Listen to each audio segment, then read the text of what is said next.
Evening Softworks, OpenWorks, Hackathon judges, participants, and guests. We are Team 1984.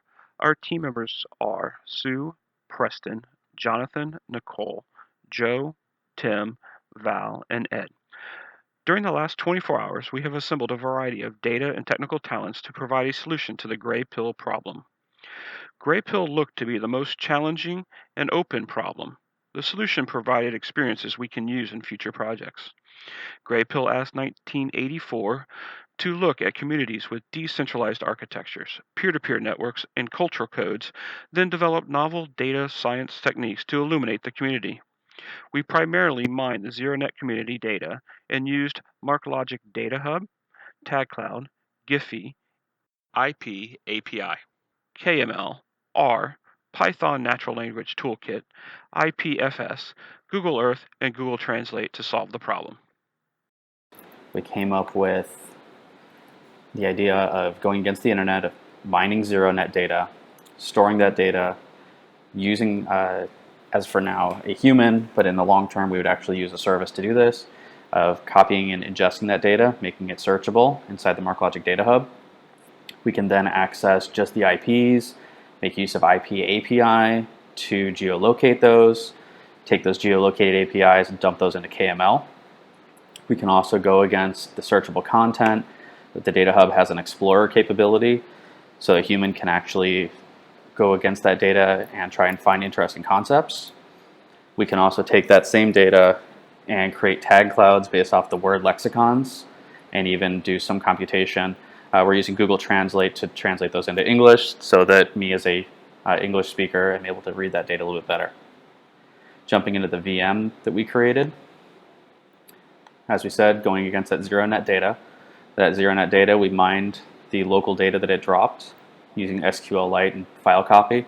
Normally we'd have a ingest process to do that. We dumped it into the MarkLogic Data Hub project, an open source project. Here we have about 160,000 documents that we ingested. Here I'm just showing a quick browse data where I searched for some bad information and was able to find the bad information based off the data that we scraped. We were able to take the information that we pulled from ZeroNet, run it against IP API to find out where these people were living and making use of, as well as take text that a non-English speaker was able to read, use Google Translate to convert that into English. Wrote a bunch of scripts to be able to do that. For looking up IPs, for converting IPs to CSV and KML. Additionally, going against Google Translate in a batched format so we could actually get those translated words. With the, I was able to create a IP list of where all these people were located, also drop a KML, and a tag cloud of words. Then we're able to show that on a map and identify where these people are located and able to glean more information out of ZeroNet, a gray network. Blog data and talk data were processed by converting text to lowercase, removing punctuation and whitespace, removing stop words and removing alternate word endings, just leaving the stem. The processed content for each blog